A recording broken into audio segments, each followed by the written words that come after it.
Estás escuchando Sabiduría Psicodélica por Janina Tomasini.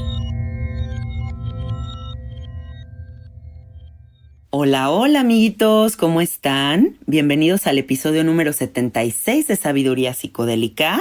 El episodio de hoy está patrocinado por Fondeadora. Fondeadora es una aplicación ligada a una tarjeta de débito totalmente gratuita que te permite enviar, gastar y ahorrar tu dinero con una simplicidad nunca antes vista. Entra a fondeadora.com y dile adiós a la burocracia y conecta con la simplicidad.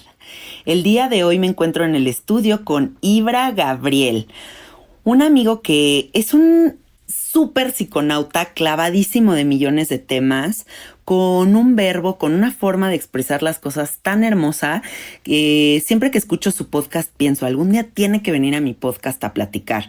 Entonces hoy tengo el gusto de tenerlo aquí y muchas gracias por venir al closet de mi casa. Muchas gracias a ti, Janina. Sí, de verdad, tenía muchas ganas desde que me compartiste la invitación de estar acá. Y pues bueno, gracias también por esta introducción tan chida. Gracias, Ibra. Cuéntanos un poquito de ti. De mí, bueno, pues sí, soy un psiconauta.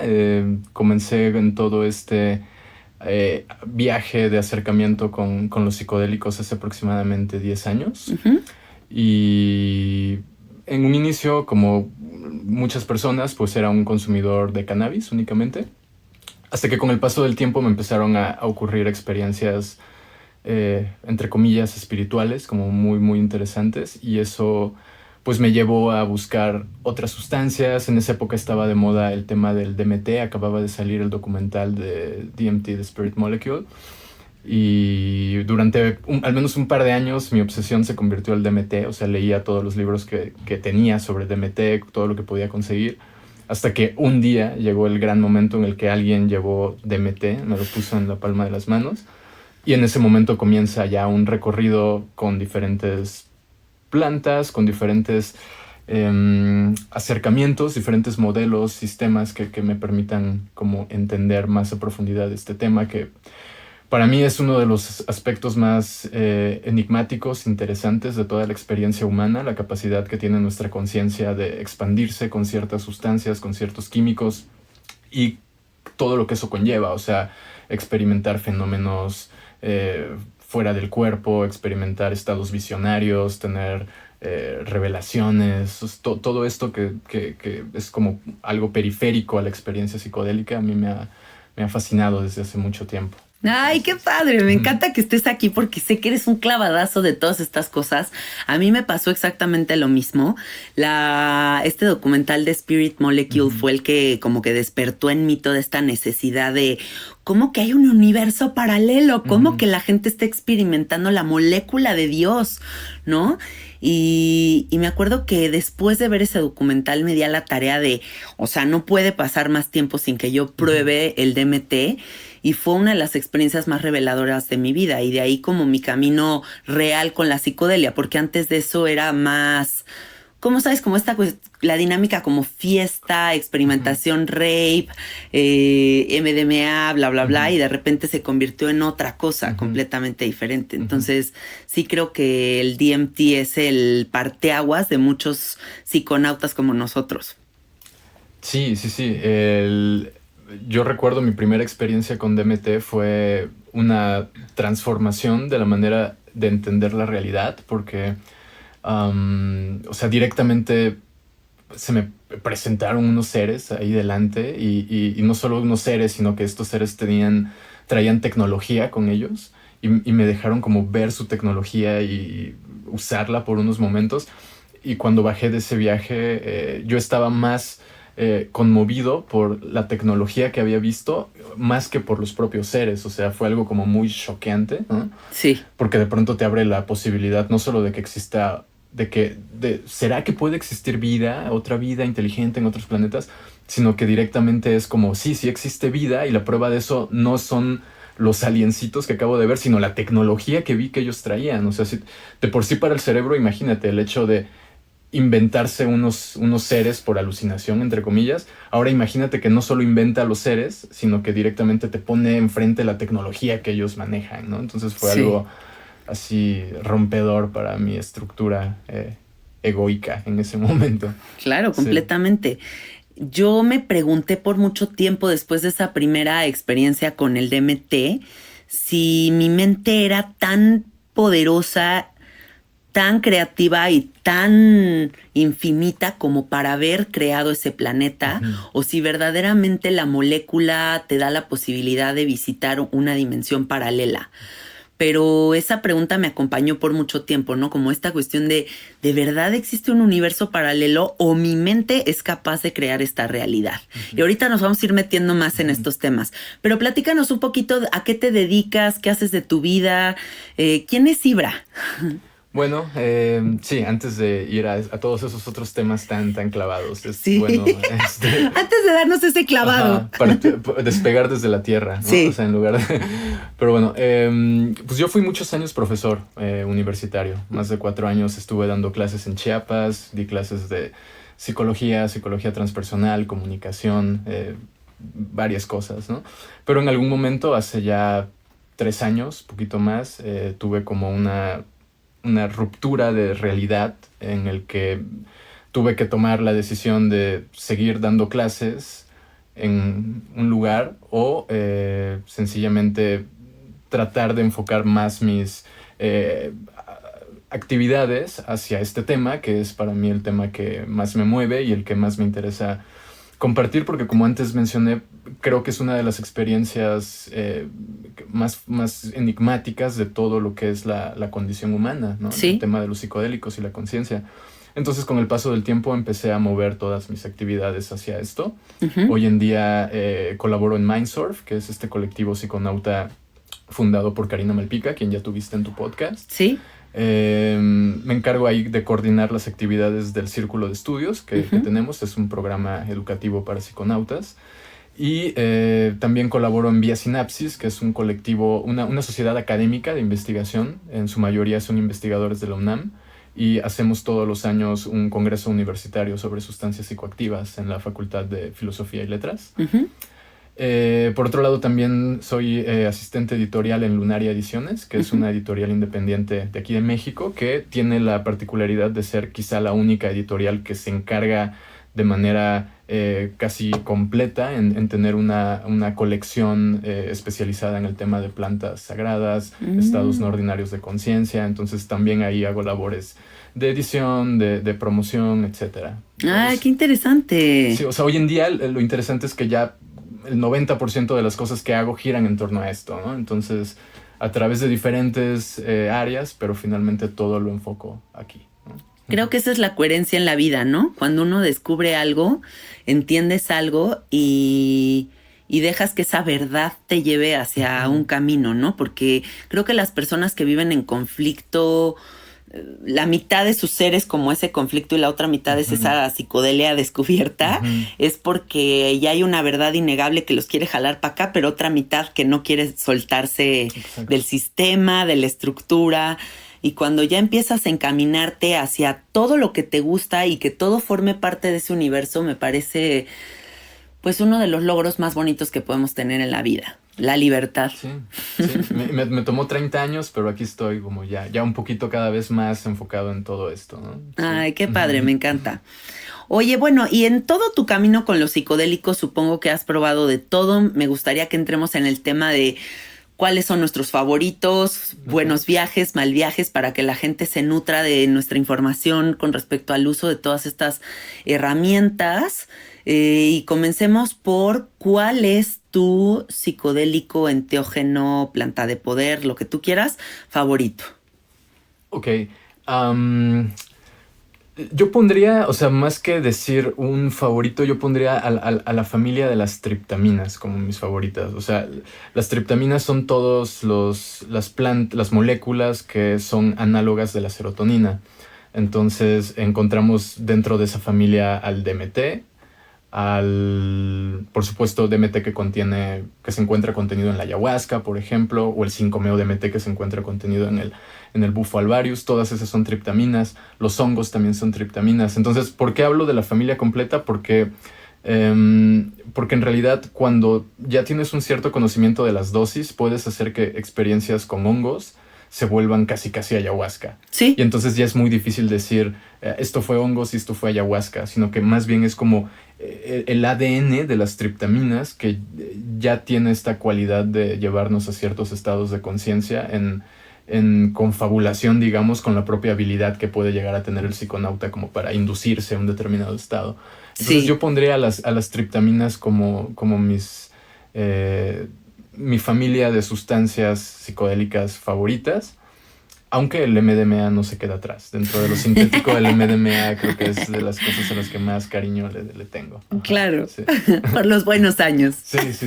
Y sobre todo porque es un tipo de viaje muy diferente a la triptamina. O sea, la triptamina es muy introspectiva y el MDMA es el camino contrario. Es a través de lo que ves reflejado en tus palabras, en los demás, en las relaciones. Por ahí llega el autoconocimiento, no llega tanto como por la introspección. Sí, Esto que mencionaste se me hace muy interesante porque esta parte en la que dices que las triptaminas, ya sean los hongos o sea la ayahuasca, te pueden llevar hacia el mismo lugar. Esto es un fenómeno que yo veo mucho, por ejemplo, en la gente que fuma sapo. Fuman sapo y después del sapo me dicen, Janina, es que me di unos hongos y me fui al sapo. O toman ayahuasca y se comen unos hongos y dicen, es que me fui al sapo. O me di un LSD y me fui a la ayahuasca. Y todo se vuelve una combinación de todo. Y mi teoría con respecto a eso también es que el cerebro memoriza la ruta de acceso directo a la unidad. Y cuando se entiende por completo la unidad, es muy fácil revisitar ese espacio, ya sea con hongo, ayahuasca, sapo o lo que tú quieras, ¿no? O sea, creo que es más bien una memoria que se genera y que nos permite tener una hiperconexión, una nueva hiperconexión con respecto a todo en general. Por eso también habrá gente que después de probar cualquiera de estas también sienta que una meditación le resulte una triptamina. O el momento antes de dormir. Sí, exacto. O sea, el soltarte a sueño profundo también te resulta eso. Sí. Sí, es totalmente de acuerdo. O sea, en el fondo creo que de lo que habla todo esto es de ciertos espacios a los que es posible llegar. Es como si yo dijera, quiero ir a tal lugar, ok, llego a este lugar y para la próxima vez no importa si a ese lugar llego caminando o en bicicleta o en un Fórmula 1. El punto es que me van a tomar diferentes medidas de tiempo llegar a ese lugar, pero al final voy a llegar a ese lugar. Y eso es un poco lo que pasa con estas experiencias, que te llevan a un lugar al que si después tienes otra experiencia con una sustancia diferente, es muy probable que te termine llevando al mismo punto, aunque quizá el proceso, el recorrido vaya a ser diferente, con diferentes emociones de por medio, te toma más tiempo, te toma menos tiempo, pero volvemos a llegar a todo esto. Por ejemplo, o sea, el tema, lo que mencionaste ahorita, ¿no? De que alguien come hongos y le recuerda el viaje de 5-meo-DMT.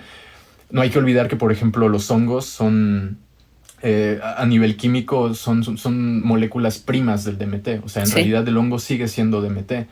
Entonces, no es más que una forma de DMT que puede ser activa por vía oral gracias a estos otros elementos químicos que tiene la molécula. Pero en el fondo, todas las triptaminas son DMT. Sí. Y en el fondo, el propio triptófano que tenemos como neurotransmisor, la serotonina, o sea, todo esto tiene la misma estructura molecular de las triptaminas. Somos un hongo.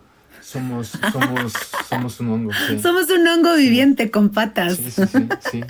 Tal cual. Oye, Ibra, ¿alguna experiencia memorable que nos quieras contar con psicodélicos? Bueno, puede ser buena, mala. Como tú quieras. Ok, recién conté una muy, muy buena, que fue esta primera experiencia con DMT, con estos aliens que me mostraron tecnología y tal. Y luego tengo una experiencia que no fue muy buena en términos como de aprendizaje y tal, pero sí me hizo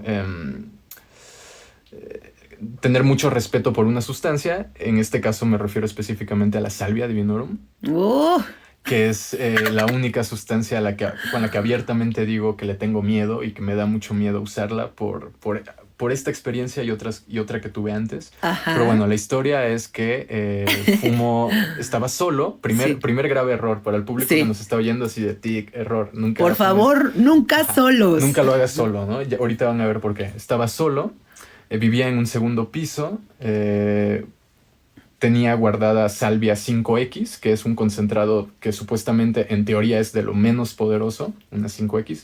Hay que entender que hay hasta 100X y eso ya es muy, muy fuerte. Pero bueno, probé de esta 5X. Otra de las cosas que me parece riesgosa de la salvia es que te olvidas que fumaste salvia. Entonces, después de fumarla, unos segundos después, es como despertar en un sueño, cambió el ambiente, cambia la atmósfera, pero yo no recordaba haber fumado salvia. Lo que ocurre en ese momento es que me entran unas ganas terribles de correr. Una sensación de persecución, como que alguien me venía persiguiendo desde otra dimensión y yo tenía que correr. Entonces, por esto es que es importante que haya otra persona y que nunca lo haga solo. Yo abrí la puerta de mi recámara y después abrí la puerta como del segundo piso hacia las escaleras y yo tenía esta idea como de querer aventarme. Afortunadamente la puerta tenía un seguro y no me fue tan fácil en ese estado quitar el seguro y no pasó ningún accidente, afortunadamente, pero por eso es muy importante que nunca hagan esta sustancia solos. Pero bueno, Después de eso, estoy dando vueltas en la sala donde estaba y volteo y de pronto, así como te estoy viendo a ti enfrente, estaba enfrente de mí David Bowie. ¡No! Sí, el David Bowie de los 2000, con el corte de cabello que tenía en los 2000 y traía una túnica griega. Entonces era como David Bowie interpretando a Sócrates. ¡No mames! Y me queda viendo, y yo me quedo viendo a David Bowie y camino hacia él y cuando llego hacia donde él estaba, desaparece y lo que está al lado de mí es la puerta hacia mi recámara.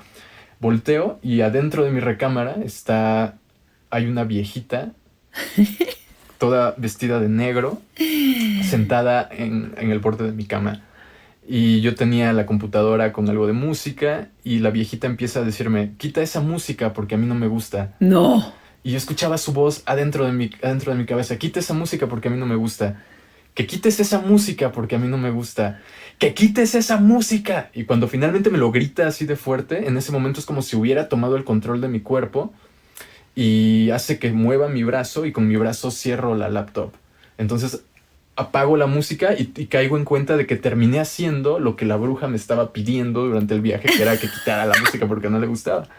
Entonces fue una experiencia muy, muy fuerte. Finalmente, después de cerrar la computadora, salgo del cuarto. Pasaron un par de minutos más hasta que llegó esta sensación muy vaga, como cuando estás en el sueño y de pronto recuerdas, es un sueño. Sí. Me llegó esa misma sensación que decía, fumaste salvia. Imagínate, ya habían pasado como 5 minutos de toda la experiencia cuando me llega la primera sensación sutil que me da una indicación de que todo era producto de una experiencia con una planta, ¿no? Hasta eso yo no tenía idea de que estaba... ese viaje. De que estaba en un viaje, exactamente. Claro.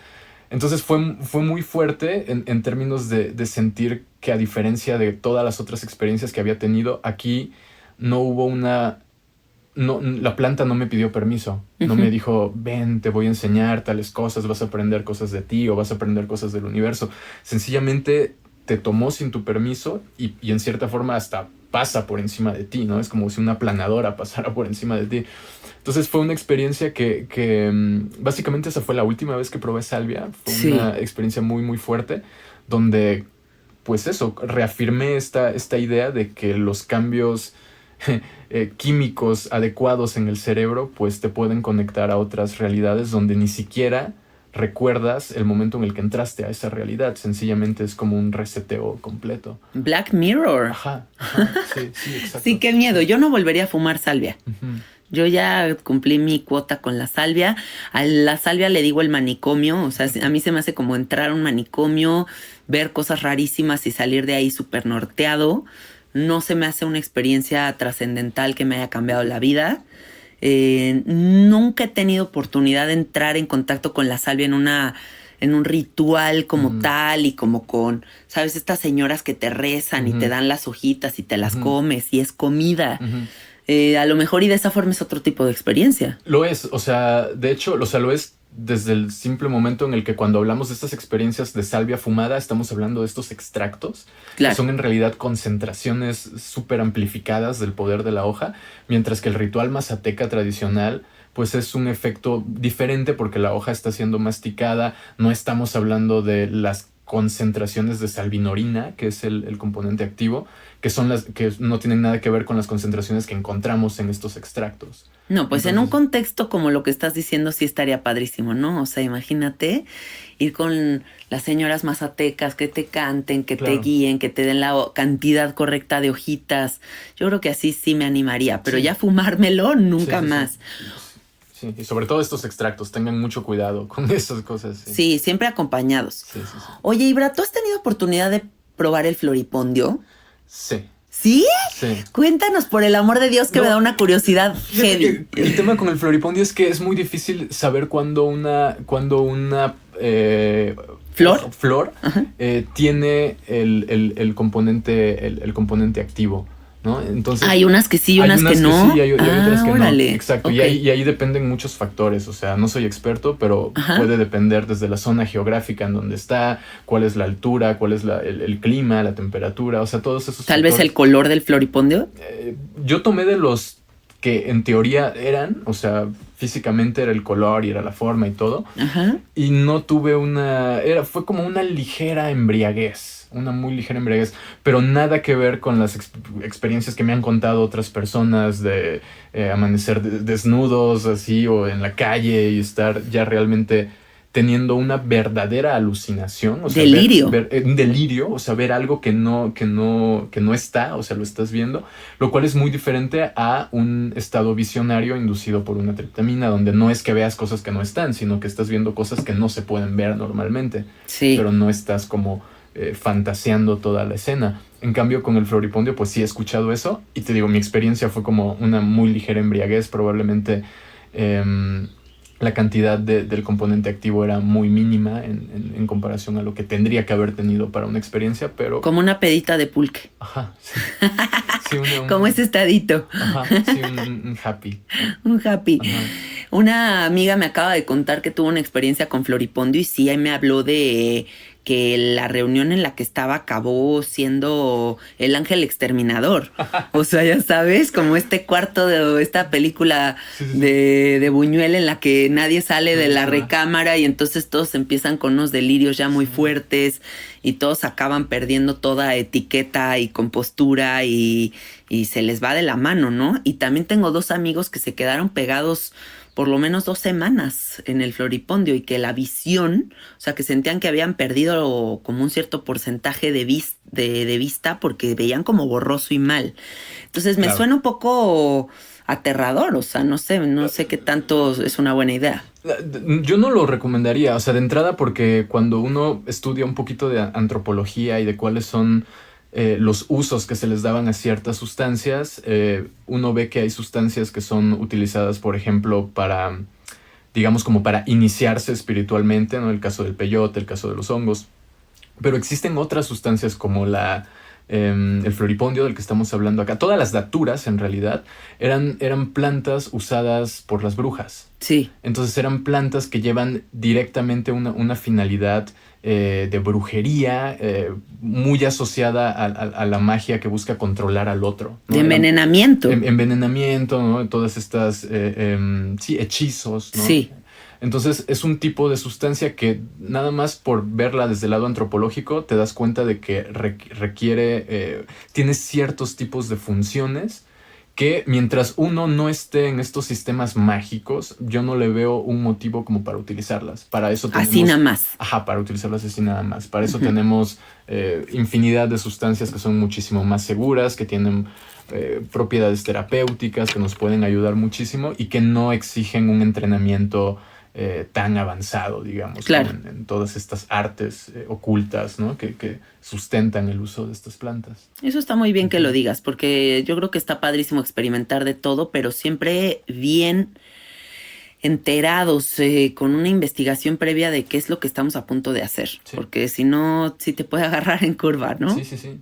Terence McKenna siempre tenía esta frase que decía, antes de probar una sustancia, el primer lugar al que voy es la biblioteca. Ah, qué bien. Es justo esto. Claro, sí, totalmente. Sí. Y hablando de esa biblioteca que es Mindsurf, esta página en la que tú participas, ¿cómo llegas a Mindsurf? Pues justo en este, como te comentaba antes, muchos años di clases, ¿no? Fui profesor y en el momento en el que dejé la universidad y dejé el trabajo y dije, pues tengo que orientar todas mis actividades hacia lo que en verdad me gusta, pues Karina Malpica, la fundadora de Mindsurf, ya era para mí un referente de la psiconáutica en México. Ya había estado yo en congresos donde la había conocido de vista, no había platicado mucho con ella, pero en el momento en el que yo dije, bueno, me voy a ir a vivir un tiempo a México, a la Ciudad de México, y hacer ahí otras actividades, en ese momento le escribí un correo como para decirle que yo iba a estar por ahí, que me gustaba mucho su trabajo, que cualquier cosa que la pudiera ayudar, con muchísimo gusto.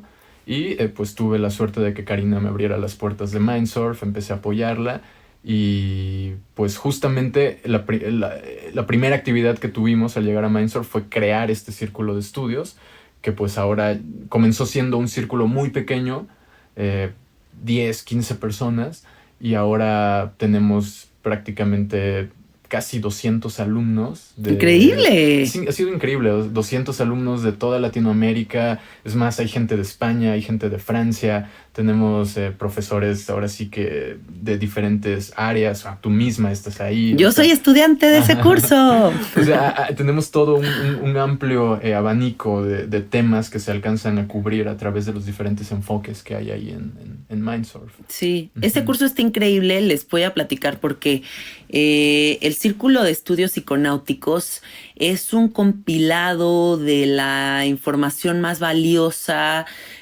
con respecto al uso de los psicodélicos, pero no solamente actual, sino desde los inicios de, ¿no? Entonces, para toda la gente que es muy clavada de todo esto, o sea, que es gente que no simplemente es como, me metí un hongo, ¡woo!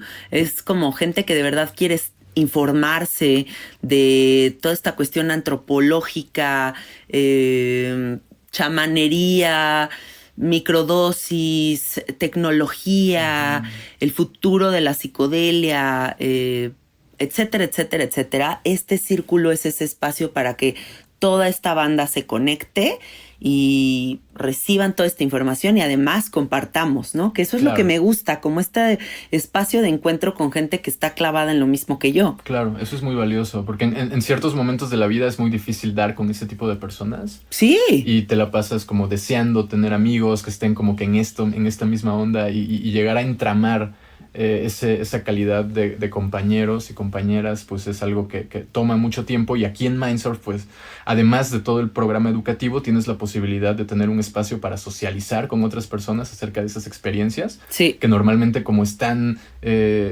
encuadradas dentro de esta cuestión del tabú, de la persecución política y todo este tema, pues es muy difícil encontrar estos espacios donde se genere no solo un intercambio de información, sino también un enriquecimiento de la información que ya está. Sí, está padrísimo. Yo por ahí voy a dar también un masterclass en este círculo, hablando de la cuestión de facilitar bufo alvarius, todas las implicaciones, las cuestiones de seguridad, el uso de la medicina, pues lo que he aprendido como hasta el momento, ¿no? Está padre, me encanta. Sí. Ahí los esperamos. Sí, bueno, métanse a ¿qué es? Mindsurf.com. Nos pueden hacer la inscripción si entran a cualquiera de nuestras plataformas, Facebook o Instagram. Ahí encontrarán el link para inscribirse en el Círculo de Estudios. Buenísimo. Por el momento la página está como trabajándose. Okay. Hay detallitos ahí. Sí, también si no, en el Instagram están como Mindsurfers, ¿no? Mindsurfers en Instagram, en Facebook Mindsurf y en YouTube también Mindsurf. Igual cuando yo publique este episodio los etiquetaré para que por ahí tengan el link.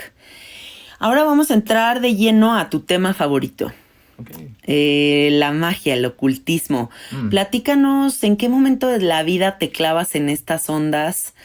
Para empezar, para la gente que no sepa qué es la magia y el ocultismo, porque magia la podrían relacionar al mago Chenkai. Sí, sacando el conejo Sacando un conejo, sí. Y eso es magia. Vamos a aclarar qué es magia, qué es ocultismo y en qué momento de tu vida te clavas en esto. Sí, bueno, que de entrada, o sea, decirlo que es un tema que no está despegado del tema de las plantas, o sea, para mí es una cuestión que habla de lo mismo. Eso es lo interesante, que las experiencias psicodélicas para mí hablan de la magia, más que hablar de la alucinación o del viaje o de cualquier otra palabra que se nos pueda venir a la mente, hablan de la magia, porque yo comencé con este tema desde muy pequeño. Me encantaban como todos estos libros que hablaban sobre el rey Arturo y el mago Merlín y todo eso. Pero de adolescente di con algo que se le conoce como la magia del caos, que es como una vertiente postmoderna de la magia, que básicamente dice que nuestra realidad está siendo todo el tiempo controlada desde el inconsciente y todas las órdenes que vienen del inconsciente generan lo que nosotros nos encontramos en el mundo externo. Entonces el inconsciente funciona como una especie de programa en segundo plano en las computadoras, que tú tienes programas en primer plano, que son los que estás manejando, pero hay programas en segundo plano que están ejecutándose de manera oculta, ¿no? Inconsciente. Entonces lo que la magia dice es que básicamente cuando tú puedes vaciarte de esos programas anteriores e instalar programas nuevos, esos programas nuevos son como cosmovisiones, maneras de entender la realidad. Y en función de estas nuevas cosas que tú empiezas a instalar adentro tuyo, empiezan a pasar cosas afuera, empiezan a ocurrir señales, eso que llamamos sincronicidades, casualidades, toda una serie de fenómenos muy, muy interesantes que son como muestras o señales que te está dando el universo acerca de estos cambios de conciencia que tú ya lograste previamente hacer en ti. Sí. Entonces la magia es esencialmente esta capacidad de quitar creencias, programar creencias nuevas para que ocurran cambios afuera. O sea, siempre la finalidad es que ocurran cambios afuera, que una persona sane de una enfermedad, que una persona encuentre un empleo, o sea, todas estas cuestiones a las que nosotros nos dirigimos cotidianamente, nosotros siempre tratamos de hacerla desde el sistema de creencias en el que somos educados, lo que el paradigma nos dice. Y por eso es tan difícil hacer magia, porque tienes que entrar al inconsciente, darte cuenta cuáles son como las creencias o paradigmas que operan en ti y reemplazarlos, por decir alguna palabra, con una cosmovisión nueva que sea algo mucho más expandido en el sentido de que considere otras cuestiones que normalmente no consideramos, como el poder de la palabra, el poder del pensamiento, el poder de las emociones, el significado de los sueños, todas estas disciplinas, ¿no? de diferentes formas de entrenarse en la magia. Entonces, para mí lo interesante de la experiencia psicodélica es que, en mi experiencia, cuando estoy en estos estados psicodélicos, visionarios, suelen ocurrir cosas en la realidad externa. O sea, por ejemplo, yo he visto, objetos levitar enfrente de mí. ¿De verdad? Sí. O sea, y cuando me ocurren ese tipo de cosas o estar hablando de algo durante el efecto de una sustancia, estar hablando de algo con alguien y que eso de lo que estemos hablando se manifieste en ese momento. Sí, eso a mí sí me ha pasado. Y me ha pasado muchas veces como que digo, ay, no, ya. Sí. O sea, no puede ser. Que dices, ya, esto es una burla. Ajá, ¿no? es broma, no puede ser. ¿No? Sí, ¿a dónde volteo? Ajá, sí, exactamente. Sí, la magia se manifiesta. O incluso a mí me ha pasado tener viajes psicodélicos en los que se presentan ciertas cosas y 1 o 2 semanas después que se empiecen a manifestar en la realidad. Es exactamente eso. Se sale ya del viaje. Sí. Ajá. Sí, es eso. Entonces, esta es la cuestión que a ti te fascina de la magia. Sí. ¿Y el ocultismo? Bueno, el ocultismo es una manera, se puede usar como sinónimo de magia, en el sentido de que ocultismo se refiere a descubrir cuáles son las leyes ocultas del universo, que vendría a ser todo el tema, por un lado, a nivel personal, el tema del inconsciente. Okay. Y a nivel externo, pues todo el tema de la naturaleza de la realidad. ¿Qué es la realidad? Porque nosotros pensamos que la realidad tocó la mesa donde estamos y yo pienso que esta es una mesa sólida y que como la siento sólida, por eso digo que es algo real. Sí. En cambio, las cosas que tengo en mi mente, como mis ideas y mis sueños, los llamamos despectivamente, son tus sueños, porque les concedemos un estatuto de irreal. O de no solidez. Ajá, exacto. Va ligado como con la percepción de sólido o no sólido. Sí. Entonces, lo interesante es que durante estos estados ocurren cosas en lo denso, en lo sólido, que no tienen explicación desde una visión materialista de la realidad. Por eso es que la magia, como decía, te exige tener una perspectiva como amplificada de la realidad, porque si tú no empiezas a creer las cosas desde esta otra visión, es prácticamente imposible que la magia se manifieste. O en el momento en el que se te manifieste la magia vas a decir, pues fue una casualidad, y no le prestas X. Fue coincidencia, ¿no? Que hablé de tal persona y me llamó, pero pues no importa, fue una casualidad. Sí. Y le quitamos valor, ¿no? Sí, yo tengo amigos que justo son como esta persona escéptica que te están contando 19 cosas mega mágicas que les pasó, pero como le quitan el crédito de la magia, simplemente son como acontecimientos ahí random, ¿no? Y en cambio tengo la otra versión de amigos que es el otro extremo, que son los que, güey, entonces esta persona parpadeó y yo lo tomé como una señal de la vida, que no sé qué, pero definitivamente prefiero estar del lado de los soñadores, que le damos esa como ese pimientita y sal a las cosas, esa condimento rico a la vida de creer que hay algo más. Claro. Sobre todo porque también creo que el creer que hay algo más es algo que va muy ligado al psiconauta, porque nos hemos experimentado de forma multidimensional. Claro. Entonces comprendemos que esto no es lo único. Claro. Ahora, también me gusta mucho lo que dices de magia y ocultismo, porque si a mí me hubieras preguntado antes de esto, Ibra está en el ocultismo, hubiera dicho hechicero metido en la magia negra, o sea, como pentagrama, ya sabes, como todo relaciona ese tipo de cosas y pues nada que ver, o sea, no es por ahí. No es por ahí. Ese es un común malentendido. Siempre bromeo, o sea, pareciera que cuando la gente habla de ocultismo se imaginan acá como al rockero con el pentagrama y todo. Totalmente. Oscuro y así. Y pues no, o sea, la verdad, es como cuando tú dices alguien es racionalista, pues quiere decir que utiliza la razón para todos sus procesos. Cuando alguien es ocultista, utiliza las leyes ocultas para de ahí entender todos sus procesos. Es básicamente trabajar con cosas que no se ven, lo cual no quiere decir que sea ni hechicero, ni brujo y todas esas cosas. Ajá. ¡Qué bueno! Sí. Oye, también estás involucrado en un congreso de sustancias psicoactivas de la UNAM, ¿cierto? Cuéntanos sobre eso, por favor. Sí, el Congreso Universitario sobre Sustancias Psicoactivas, ya este año será su 7ª edición, se lleva a cabo todos los meses de noviembre en la Facultad de Filosofía y Letras, excepto por el año pasado que hubo un paro universitario, entonces no se pudo hacer ahí. Lo hicimos en la alcaldía de Tlalpan. Pero lo interesante es que precisamente hemos generado ya hemos servido como una especie de agente articulador de los diferentes actores, de los diferentes discursos, de las diferentes prácticas que hay en torno a las sustancias psicoactivas, sean desde una perspectiva de plantas sagradas, donde aceptamos a antropólogos, pero también a chamanes, pero también a neochamanes, incluso gente del ocultismo ha estado en ese congreso. Y también por otro lado está el tema de las sustancias psicoactivas, no necesariamente por una vía sagrada, sino entender más bien cuáles han sido los impactos culturales, cómo ha sido su uso dentro del arte, dentro de los círculos intelectuales, todo el tema de la política de drogas, el tema del activismo social. Entonces, en estos congresos se generan unos muy bonitos espacios de intercambio de ideas que han permitido, en cierta forma, mapear lo que vendría a ser la escena psicodélica de México. Estos congresos han sido muy buenos porque los investigadores se conocen entre sí, pueden hablar acerca de los avances que han hecho cada uno con sus estudios, con sus trabajos.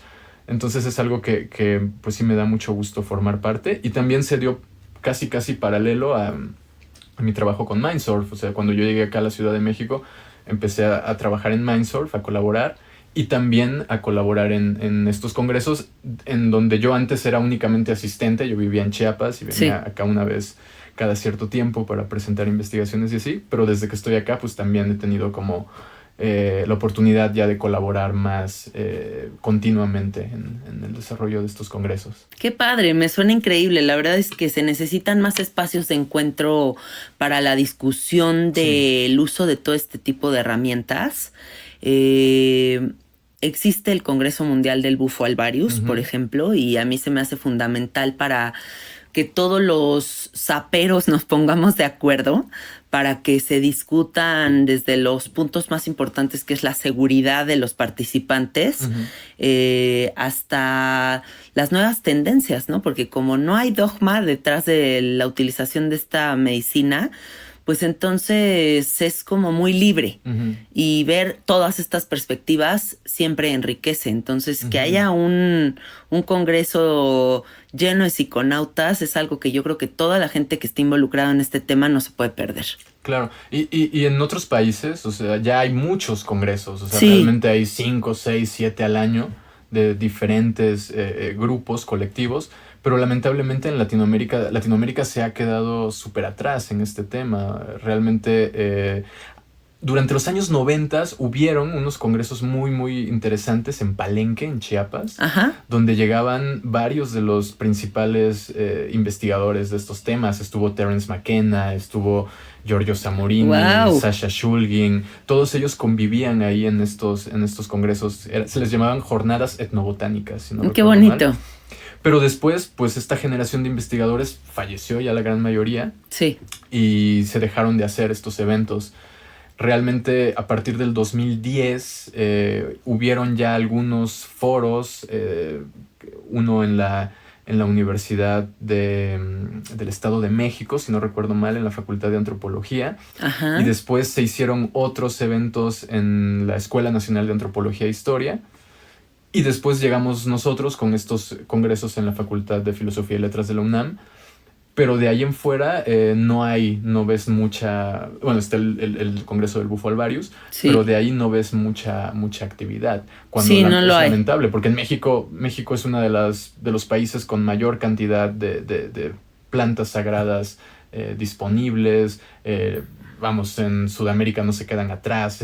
Somos el reino de las plantas. Sí. Exacto, y eso aunado a la Amazonía, bueno, o sea, son posibilidades infinitas. Claro. Es algo muy cagado. Por ejemplo, el Congreso Mundial de la Ayahuasca, como uno de, porque hay muchos, se lleva a cabo en España. ¿No? Mientras que, bueno, debería de llevarse a cabo por acá, o sea, habiendo Perú, tanto, Bolivia, en Perú, en Bolivia, en Ecuador, o sea, yo no sé, por acá. Sí. Pero bueno. Entonces, bueno, hay que estar pendiente de este congreso, me parece increíble. Sí. ¿Cuándo va a ser? ¿O se tiene alguna fecha? Ahorita todavía estamos viendo el tema de las fechas, porque con toda esta situación por la que estamos pasando, lo más probable es que sea virtual este año. Ok. Pero si nos buscan como Vía Sinapsis, VIASYNAPSIS. ¡Órale! Sí, lo dije bien. Si nos buscan así en Facebook, ahí van a tener toda la información. Y también, si no, no se preocupen, todo esto también Mindsurf lo comparte. Entonces Mindsurf lo va a dar a conocer. Todo estará anunciándose en nuestras redes. Buenísimo. Ahora vamos a un tema hiperclavado, que es la teoría de la simulación, que sé que también es de tus temas favoritos. Y para empezar, quiero que nos digas qué es eso. O sea, para la banda que no tenga ni idea de qué es esto de la realidad holográfica, de la teoría de la simulación y de todas estas teorías que están surgiendo, o que ya llevan un tiempo, pero que se están poniendo de moda, ¿qué onda? ¿Qué es? Bueno, este es un tema que también yo ya había como medio leído desde antes, pero que volvemos a lo mismo, como no lo veo esto separado de la experiencia psicodélica, lo veo más bien como una implicación de la experiencia psicodélica. Cuando estamos en estas experiencias con DMT o con sustancias similares en las que nosotros de pronto sentimos cómo atravesamos el velo de la realidad, como al parecer hay una especie de red cuadriculada, geométrica, y cómo nosotros de pronto atravesamos y llegamos y tenemos esta sensación de que el nuevo lugar en el que estamos parece y se siente más real que la propia realidad en la que estábamos antes. Todas esas cuestiones me empezaron como a sonar muy, muy fuerte y empecé a dar con toda una línea de investigadores. En México, por ejemplo, tenemos a Jacobo Greenberg, ¿no? Ya desaparecido, pero él era un investigador que trabajaba esto, que básicamente viene a ser la teoría o el argumento de la simulación, que es esta idea de que nuestro universo, la realidad que nosotros percibimos externamente, no es más que una proyección de una forma más profunda de realidad que proviene de otro plano dimensional, por decirlo de alguna forma. Y esto antes se entendía únicamente como una metáfora religiosa, en el sentido de que este es el mundo material y existe otro mundo espiritual, ¿no? Donde donde todo es más etéreo, etcétera. Ajá. Pero gracias a los avances que han habido en la informática y en todo lo que es la tecnología digital, hemos llegado a descubrir, o la ciencia ha llegado a descubrir, que en realidad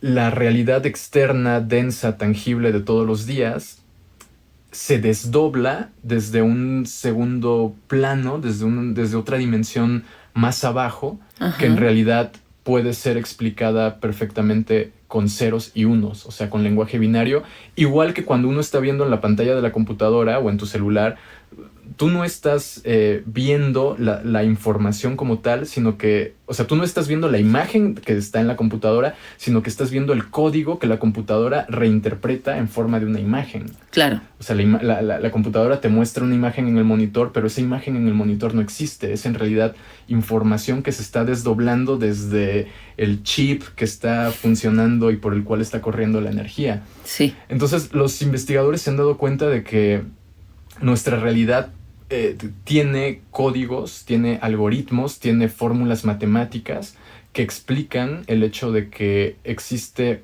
una segunda realidad debajo de la nuestra, y desde esa realidad está emanando todo lo que nosotros percibimos con mayor o menor grado de conciencia en esta realidad 3D. Entonces, la teoría de la simulación me parece súper fuerte porque plantea la posibilidad de que nuestra realidad, lo que pensamos que es real, no es tan real, corresponde a otro nivel de realidad. Que ese otro nivel de realidad está escrito en términos matemáticos y por lo tanto te trae a la mente todas estas interrogantes de quién nos creó, cuál es el sentido de esta experiencia, por qué pareciera que estamos viviendo en este cuerpo ciertos tipos de experiencia con esta sensación de que hay un mensaje o un propósito que tenemos que aprender y que está relacionado con todo lo que nosotros hacemos y lo que decimos. Entonces levanta como preguntas filosóficas muy, muy interesantes. Y por último también pone en juego la posibilidad de que, al igual que con la magia, nosotros podamos modificar ese código con el que la realidad está programada para que ciertas cosas empiecen a ocurrir. Por ejemplo, si las personas les interesa este tema, les recomiendo que chequen uno de nuestros episodios en el podcast de Mindsurf que hicimos con un investigador inglés que se llama Anthony Peake, que es uno de mis escritores favoritos sobre estos temas, y él explica a la perfección toda esta cuestión de la teoría de la simulación. ¡Ay, qué padre! Y por ejemplo, un dato que te contaba antes de que comenzara el programa, ¿no? Esta cuestión de cómo han descubierto los científicos que una vez que tú entras en la realidad, ves la mesa está compuesta de átomos, pero una vez que entras dentro del átomo hay elementos todavía subatómicos, más pequeños que el átomo. Sí. Cuando llegamos al último espacio, a lo más pequeño que la realidad se le puede hacer zoom, es algo que se le conoce como distancia de Planck, ¿no? Y que vendrían a ser como pequeñas cuadrículas que componen todo, donde después se van a montar los átomos, las moléculas y toda la realidad externa. Ajá. Y lo que han descubierto es que dentro de este espacio del quantum, digamos, del Planck, existen códigos matemáticos muy complejos que parten de los lenguajes binarios de 0 y 1 y todo esto. Y lo que han descubierto es que en Google, en la plataforma, en el buscador de Google, cuando tú insertas algo en la barra de búsqueda y le das Enter, se activan los mismos algoritmos que existen de por sí en la estructura de la realidad. ¡Qué fuerte! Como si todo lo que creara el ser humano, por el solo hecho de que lo estamos creando nosotros, inconscientemente le pusiéramos ese sello que nosotros traemos por estar insertados en esta misma realidad. Es como, no importa la tecnología que hagamos, siempre vamos a llevar estos códigos y estos lenguajes y estas fórmulas matemáticas con nosotros.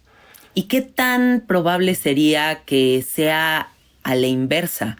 Que la inteligencia programada que existe en el humano se vea proyectada como un reflejo espejo en la tecnología que nosotros creamos como Google. O sea, que a lo mejor y no sea que, nosotros somos unos robots y unas computadoras, sino que nosotros sabemos generar de lo que estamos hechos. No es como tú ves toda la moda y la moda está completamente inspirada en la naturaleza. O sea, no hay una cosa que no haya salido de lo natural. Claro.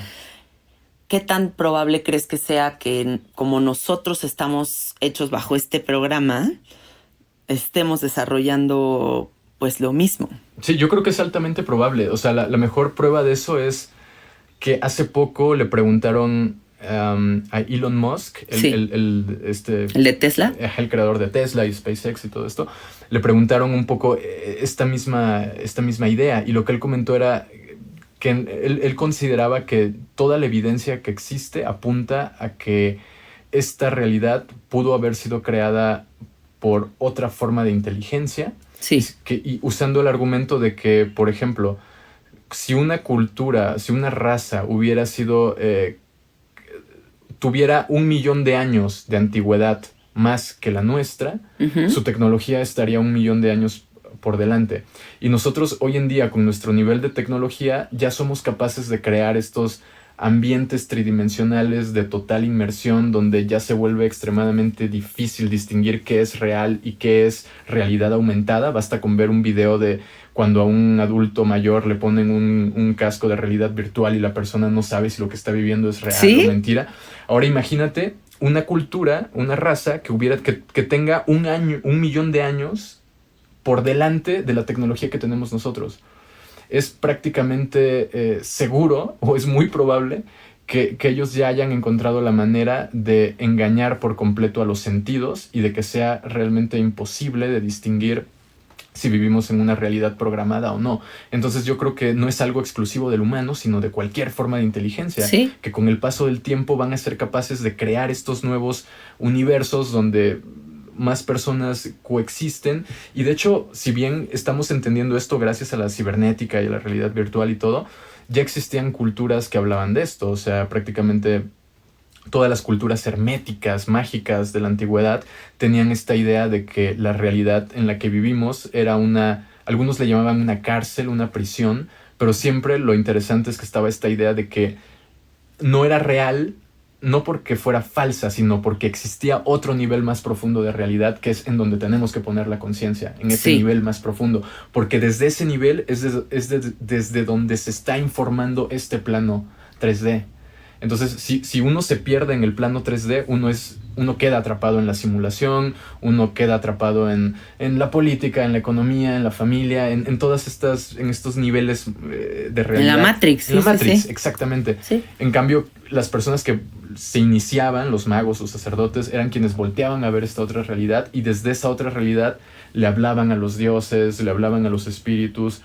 Nosotros no hace falta que hagamos eso, o sea, sino que sencillamente con que tengamos conciencia de que existe ese otro nivel y de que ese otro nivel opera en términos de programación y desprogramación, pues podemos utilizar esta relación con estos niveles más profundos de realidad como para crear lo que queremos crear en nuestras vidas. Al final de eso va la magia. Y al final eso es lo interesante de la teoría de la simulación, que te está diciendo que todo es código matemático y de que realmente ese código que subyace a la realidad se puede modificar, se puede alterar para crear nuevas cosas, digamos. Qué interesante, me parece fascinante todo este tema. Súper bien. Fíjate que yo tuve una experiencia muy fuerte, y es más, podría decir que es uno de los mal viajes más fuertes que he tenido en toda mi vida con respecto a esta cuestión del universo holográfico. Estaba yo en Tequesquitengo, ahí es donde se esquiaba, Tequesquitengo. Sí, estaba en una casa en Teques y estaba acostada en el pasto y me había comido un ajo y estaba viendo el cielo.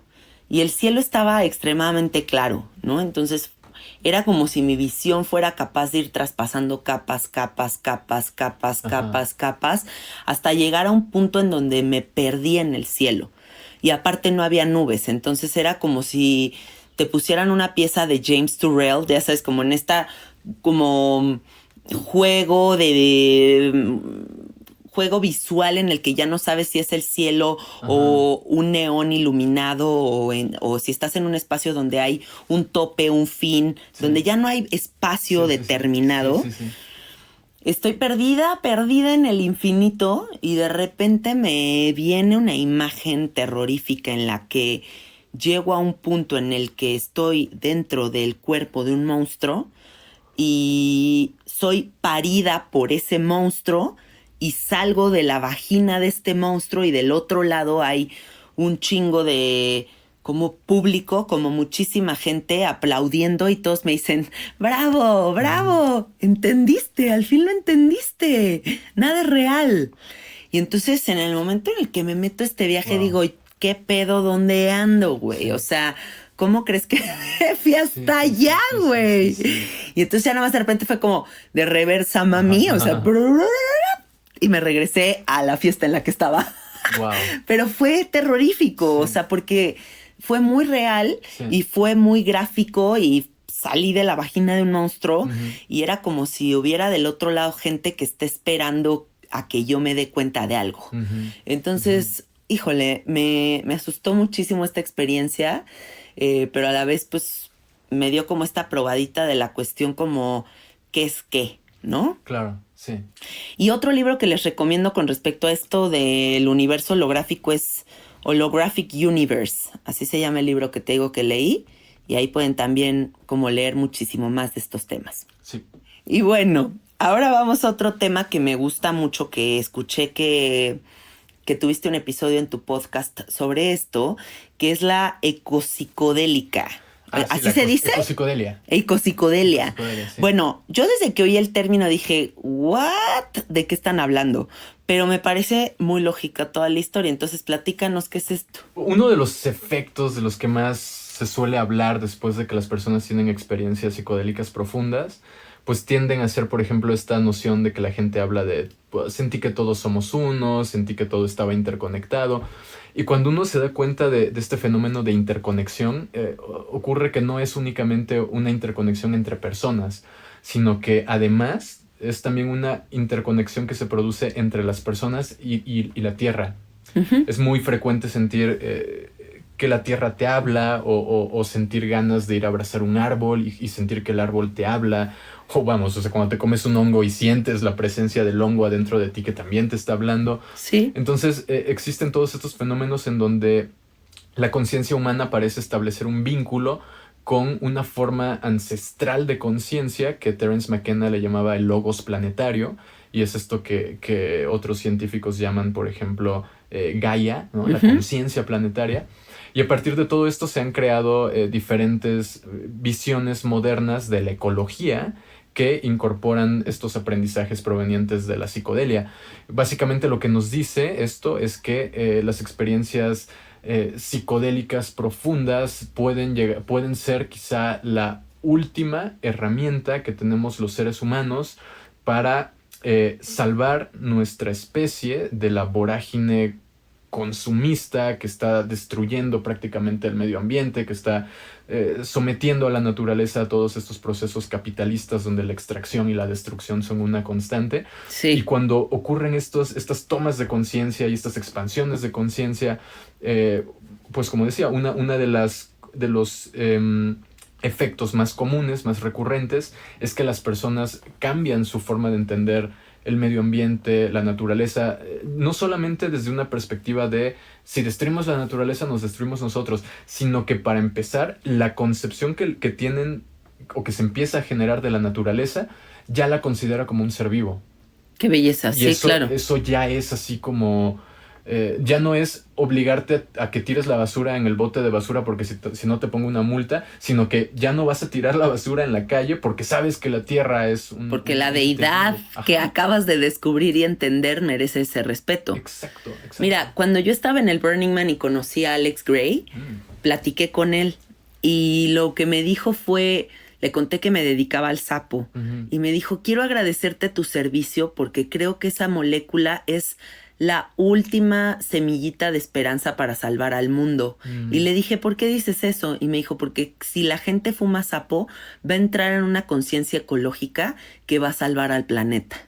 Entonces es justo esto, ¿no? Como me decía una amiga que es peruana, ¿no? Cuando tú entiendes que el peruano, para él, un monte, una montaña, no es un monte, una montaña, sino es un apu, es un abuelo, es una concepción de la realidad completamente diferente. Entonces, cuando nosotros entramos en contacto con esta conciencia de lo sagrado, por ende la consecuencia es el respeto a la tierra. Exacto. ¿No? Sí. Ay, nos urge, todos ya, por favor. Sí. Y es un tema fascinante. Ya, de hecho, en Europa ya hay journals académicos específicos del tema de ecopsicología, ecopsicodelia. ¿Sí? Ya hay congresos también especializados en todo esto. Y realmente es una de las razones más importantes por la que a la gente le podría interesar entrar en la psicodelia, al menos en términos de inmediatez. Porque nuestro ecosistema está pasando por uno de los peores momentos en su historia y realmente pareciera que necesitamos sacudidas de conciencia lo suficientemente fuertes como para darnos cuenta de que las plantas sí sirven para sanar cosas personales, pero al final de nada sirve que sanes tus traumas si sigues siendo un despiadado materialista, capitalista, destructor, ¿no? Claro. Ajá, entonces es una muy, muy importante aplicación de la psicodelia porque ya nos está llevando a cuestiones inmediatas, cuestiones que nos preocupan a todos. Dentro de 10 años el tema con el agua, el tema con el calentamiento global, o sea, hay muchos factores por ahí que pueden ponernos en riesgo, ¿no? Incluso lo que estamos pasando hoy en día, pues, o sea, todo este tema de las pandemias y los virus que mutan, pues han estado muy influenciados por la expansión capitalista del ser humano y Claro. su intervención en otros ecosistemas, y eso genera efectos dominó que terminan creando pues cosas como estas. Sí, y fíjate que esto es de doble vía, ¿eh? O sea, yo estuve un tiempo dando sapo a pura gente dedicada a la cuestión de la de crear ecoaldeas, de la autosustentabilidad, de lo biodinámico, de toda la gente que está como clavada en todos los temas de construir de la forma más natural y respetuosa posible. Y todas las personas involucradas en eso recibían la medicina psicodélica de una forma súper armónica, pacífica y sin ningún tipo de conflicto. Entonces creo que es así como esa persona entiende la realidad hacia ese lado, también su conexión con el universo psicodélico es súper armónico. Claro. Porque ellos están en armonía. Porque ellos están en armonía. Exactamente. Entonces todo es un espejo me reflejo, ¿no? Sí. En el caso contrario es muy común encontrarse personas que después de tener una experiencia súper fuerte con cualquier psicodélico, pues llegan a esta conclusión y ahora sé que lo que tengo que hacer es estar haciendo esto, pero en el medio tengo mi trabajo como ejecutivo de tal empresa y entonces no me siento. Se dan cuenta de esa falta de armonía. Sí. Y la ventaja con estas personas que ya están en armonía es que, claro, o sea, el viaje los va a llevar a un punto mucho más alto en lugar de concentrarse únicamente en el conflicto que tienen en este momento en sus vidas, ¿no? Los lleva directamente a otra, les da señales de otro tipo, digamos, ¿no? Sí, qué padre, me encanta este tema. Oye, pues para cerrar el podcast me gustaría que hablemos de qué es lo que construye a nivel científico una alucinación, porque yo sé que ese tema también te gusta mucho. Sí. Y me gusta mucho cómo explicas las cosas, así que cuéntanos. Está muy ligado a lo que hablamos antes de la teoría de la simulación, ¿no? O sea, toda esta idea de que hay otro campo de información y tal. Porque en realidad, como decíamos, estamos gobernados por creencias o por paradigmas, y en este caso, si bien la ciencia pues es algo fundamental para los seres humanos, ¿dónde estaríamos sin la ciencia? A veces la misma ciencia genera estos estancamientos en el conocimiento, genera estos paradigmas que son demasiado restrictivos. Y que sencillamente tratan de explicar las cosas poniéndole etiquetas. Sí. Es lo que ocurre con el tema de la alucinación. Cuando una persona llega y te dice, tuve una alucinación, o vi algo, tuve una visión de X cosa, el psiquiatra, el psicólogo, es muy común que etiquete y le diga a esa persona, tú tuviste una alucinación, tuviste un cuadro psicótico, tuviste esquizofrenia, paranoia, lo que sea, y te medican, y esos medicamentos te terminan perjudicando más. Sin embargo, aparecen otros paradigmas, como por ejemplo, poner un ejemplo desde la psicología transpersonal de Stanislav Grof, pues él lo que propone es una cartografía expandida de la conciencia, donde este tipo de alucinaciones no se les llama alucinaciones, sino que son manifestaciones del inconsciente que está tratando de decirnos algo, o el inconsciente también conectando con estos otros campos de los que hablábamos antes, ¿no? Sí. Entonces, en realidad, cuando nosotros hablamos de alucinación, la ciencia no sabe a ciencia cierta, valga la redundancia, qué Ajá. es una alucinación. Sí, Solamente saben que la persona está viendo algo que las demás personas no ven. Pero eso mismo se convierte en un prejuicio porque le haces creer a la persona que lo que está viendo no es real o que está mal o o bien. que está mal. Ajá, Sí, exacto. Y en realidad es un proceso muy complejo del cerebro porque así como, supongamos, si en este momento viéramos a un ser enfrente de nosotros, por decirlo, que se detiene de este lado, por ajá, ver a ese ser, no estamos viendo el mueble que está atrás de ese ser. Eso quiere decir que el cerebro está haciendo un proceso en el que la alucinación no es únicamente algo que se agrega a nuestro ajá, campo de visión, sino que también es un proceso selectivo porque decide qué elementos excluir y qué elementos integrar. sí, En pocas palabras, la alucinación es un proceso muy complejo del cual no se sabe mucho. Se sabe que está relacionado con ciertas partes del cerebro, pero el tema a mí me fascina mucho porque yo creo que lo que ocurre durante estas alucinaciones es que en realidad estamos teniendo acceso a estos otros campos que subyacen a la realidad ordinaria. Entonces, mientras los seguimos etiquetando estas experiencias con el nombre de alucinación, no podemos extraer significado y no podemos extraer cosas útiles para nuestra vida de esas experiencias. O sea, claro. si no existiera por ejemplo, la psicología transpersonal o todas estas nuevas líneas, todas las experiencias psicodélicas visionarias serían tratadas como simples alucinaciones. De Ujú, hecho, eso es lo que pasa en la mayoría de la sociedad cuando no conocen de estos temas. claro. Tú les hablas de que tuviste una experiencia con tal sustancia y tal, y todo el mundo se limpia las manos diciendo, es que fue una alucinación, lo que tú tuviste fue una alucinación. Y nunca nos preguntamos qué rayos es una alucinación. Sí, sí es cierto. ¿No? O sea, el solo hecho de estar como fenómeno en sí mismo es algo que nos debería de parecer muy, muy interesante. Sabemos que cuando la gente llega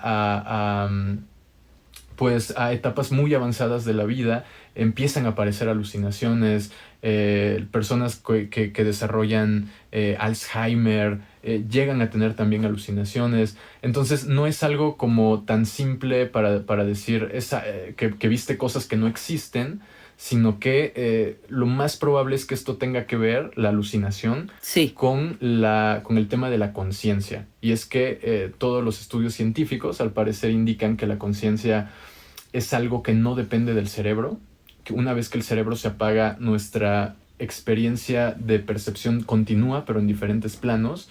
Prueba de esto son todas las experiencias cercanas de muerte, donde la gente pues pasa por un proceso de muerte, ven su cuerpo, llegan a un túnel, recuerdan su vida, después regresan.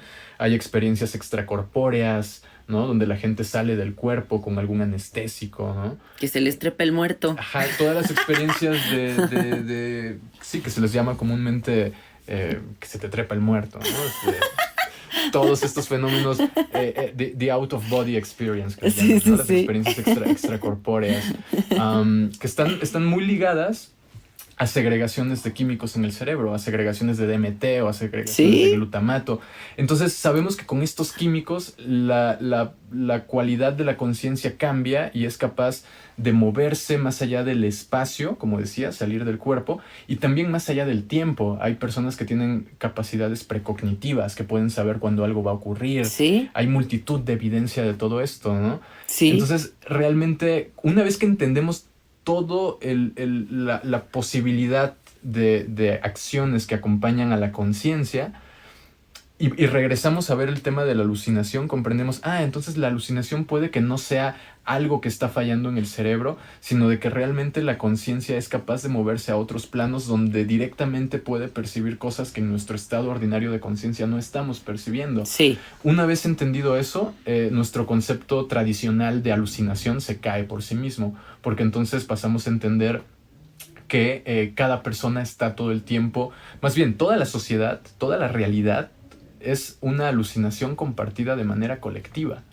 El tema es que no la llamamos alucinación porque todos estamos de acuerdo con lo que estamos viendo. Sí. Pero todo el tiempo está este proceso de neuroquímicos, y estos neuroquímicos cambian nuestro estado de conciencia y cambian nuestras frecuencias cerebrales y cambia lo que percibimos y eso hace que nos cambie la energía. O sea, todo el tiempo estamos pasando por estos procesos, pero como existe este tabú de hablar acerca de las visiones. El alucin tiene que estar ligado a un estado alterado de conciencia. Por lo tanto, algo patológico, de acuerdo a nuestra cultura. No es sano que una persona tenga alucinaciones. Sí. Cuando volteas a ver a los fundadores de las religiones, a los grandes místicos de la antigüedad, etcétera, etcétera, todas eran personas que tenían alucinaciones, que tenían estados visionarios. Estas epifanías así, Sí. Me apareció la cruz. Bueno, yo creo que no hay mejor ejemplo sobre la alucinación que el coronavirus. O sea, me refiero a hasta dónde te puede llevar tu mente.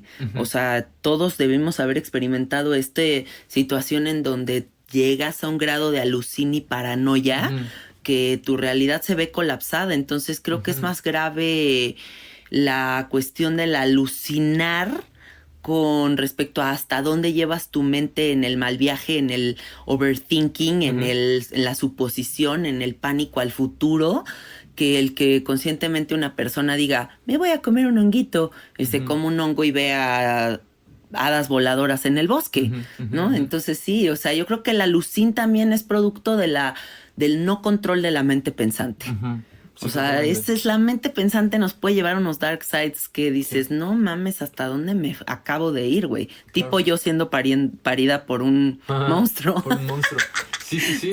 Es todo un tema. Por ejemplo, eso que mencionaste ahorita, ¿no? Del tema del coronavirus. O sea, hay personas, vamos a ver los diferentes ejemplos de alucinaciones. Hay personas que realmente tienen miedo de enfermarse.